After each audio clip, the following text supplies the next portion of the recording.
My wife is forcing our son to go to conversion camps after he came out as gay. She is ashamed of him and want to fix him. She punched him and physically assaulted him when he refused to go. She also broke my rib when I tried to restrain her. AITA for divorcing her? So this is a really heavy situation, and I'm confused and disgusted, not gonna lie, because I never thought my wife could be like this. My wife, 44F, and I, 45M, have been married for 14 years. We have 2 kids, a 16-year-old son, Noah, and a 12-year-old daughter. We've had our share of disagreements over the years, of course, but generally things have been smooth between us. For some context, Noah came out as gay about a year ago. It was a surprise, and as hard as it was to process initially, I love my kids more than anything and just want them to be happy. My wife, however, didn't take it well.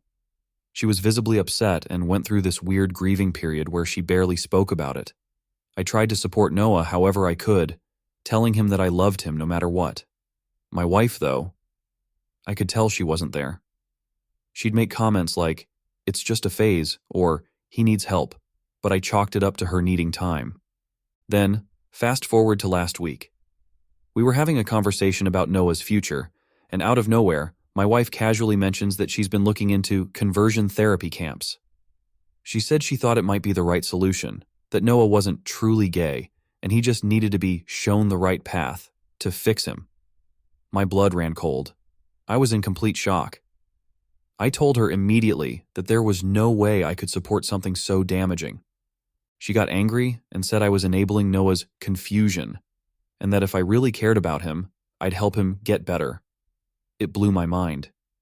No matter how much I tried to explain that conversion therapy is harmful, like I know those kids end up abused, traumatized, or even taking their own lives, she wouldn't listen. She was stubborn, and I couldn't believe she would even suggest it. To be completely honest, I don't think I love her anymore. The idea that she could be so heartless absolutely disgusts me. Being gay is already hard enough, and people like her make it even harder. I'm thinking of staying, only for our daughter's sake, but would that be right if it means hurting Noah? It feels like a betrayal. I just don't know if I can keep living with someone who thinks this is okay. Update. First off, I just want to thank everyone here for all the advice and support you've given me in comments and DMs. Sorry if I couldn't respond to everyone. There were just way too many messages, which I never expected, but it really helped. My original post was about my wife wanting to send our son to a conversion camp, and it's been a whirlwind ever since. Some of you suggested showing her videos and documentaries about the horrors of those camps. I tried. This argument has been ongoing for over a week now, and I've shown her everything I could find. Nothing got through to her. She refused to budge. So yeah, bad update ahead. A lot of you were right to suggest getting Noah out of the house as soon as possible. I took a day off work yesterday to consult with an attorney about divorce and custody. Honestly, what I found out that day left me with no doubt. I'm getting a divorce and fast. Later in the day, I picked Noah up from school, and we had a serious talk in the car. I told him that his mom and I were likely getting divorced because of her insistence on sending him to a conversion camp and how I couldn't accept that. I made sure he knew this wasn't his fault and explained that I'd tried to reason with her multiple times. He looked devastated. My heart shattered again, but he was so mature about it. He even thanked me for defending him. I hugged him tight and reassured him that I love him unconditionally, and I always will. Then he started crying, telling me how grateful he was to have at least one parent on his side. What really broke me, though, was when he revealed that his mom had been pressuring him for months. She'd secretly set up dates with girls to try to fix him. He had to lie about going to a friend's house just to escape. She'd even told him he needed help, that being gay was something to be cured.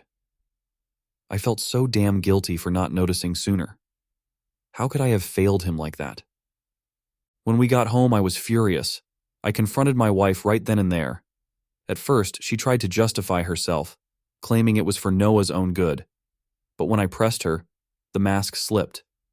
She started spewing slurs, and it became clear she was just ashamed of having a gay son. I told her that I'd seen a lawyer and was planning to divorce her. She lost it, calling me a disgrace, saying I'd been corrupted by our son. Things got heated, and Noah tried to step in and separate us. That's when she lost all control and punched him repeatedly, screaming vile, hateful slurs. My daughter, who had been in her room, came out when she heard the chaos. She was horrified, understandably, and called 911 as I told her to. The police arrived and had to forcefully take my wife away because she refused to believe she'd done anything wrong. She kept shouting that she wasn't to blame. Now I'm sitting in the hospital. My soon-to-be ex-wife broke one of my ribs when I tried to hold her back. I should have come here right away, but my priority was comforting my son. He has a black eye and a split lip, and they're checking him for a concussion. All I could think about was being there for him. I can't imagine how painful it must be to have your own mother attack you just for being who you are. I'm planning to file for full custody, and thankfully, both kids have no desire to see her again. Given the charges she's facing, I'm hopeful she won't stand a chance. I also reached out to my attorney and asked for things to be expedited. I'm even considering getting CPS involved, although I'm not sure how much good it will do at this point. What baffles me is how someone can become so resentful of their own child over something that's completely out of their control. Even I had my struggles coming to terms with it initially, but as a father, it's my duty to love my kids unconditionally. I educated myself and changed my views for the sake of my son. I thought my wife would do the same. Clearly, I was wrong.